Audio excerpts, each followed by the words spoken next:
And now we have Daniela Pagani, our West Asia Bureau Chief, joining us live from Jerusalem. Daniela, it's a tight race and it could be anyone's game at this point in time.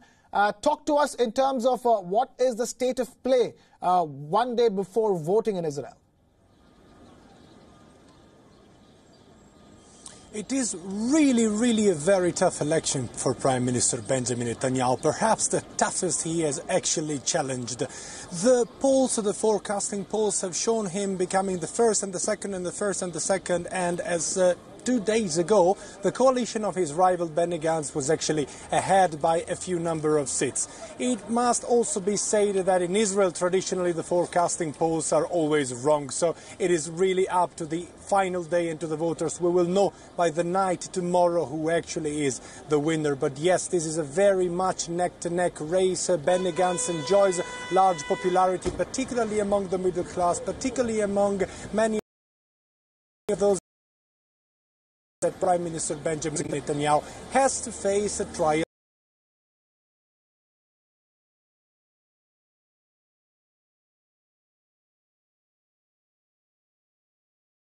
Israeli society, politically speaking, is very mature, and many do not like to have a prime minister who has even a small shade of corruption on him. So yes, a neck-to-neck race, and perhaps we will see Benjamin Netanyahu forced to step down. Right, and Daniela, how exactly are the policy promises of the two parties, the two between whom the contest has come down to, different, especially when it comes to Palestine?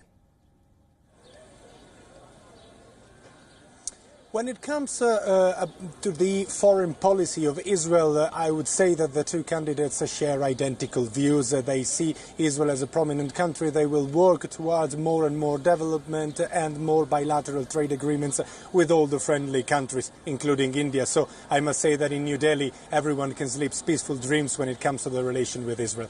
When it comes to Palestine, well, they both share a very tough stand. None of them is actually willing to give major land concessions, if at all they are willing to give any land concession to the Palestinian. They are willing to open a dialogue, but none of the two, I'm talking about Benjamin Netanyahu and his rival Benny Gantz, are actually open to the idea of a proper independent state of Palestine. Particularly Benjamin Netanyahu has stated that he does not favor this option. Basically, he thinks that due to the Islamist militancy that is being growing, and also in the West Bank, it is not possible to have an independent Palestine.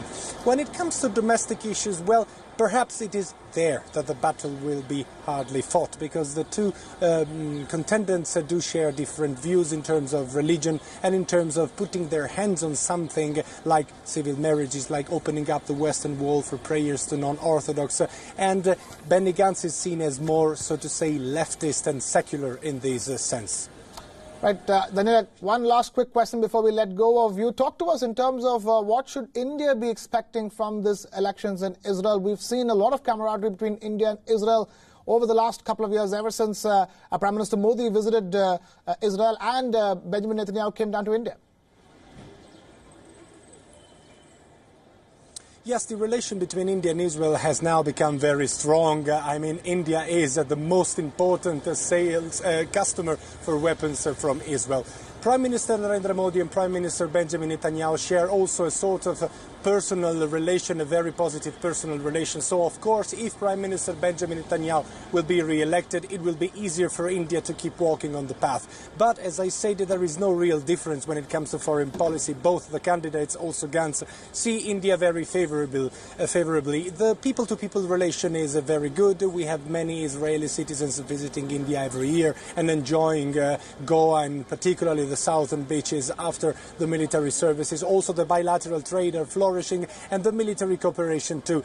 I can say that in New Delhi, really, the Minister of Foreign Affairs can sleep peaceful dreams, because whatever the outcome of this election, the positive relations between India and Israel will not change.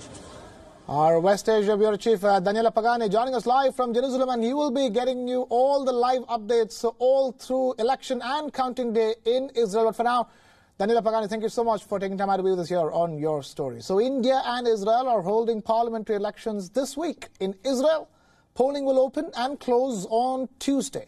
That's the 8th. But in India, the first of 7 phases of polling will be held on the 11th of April. India and Israel enjoy extremely close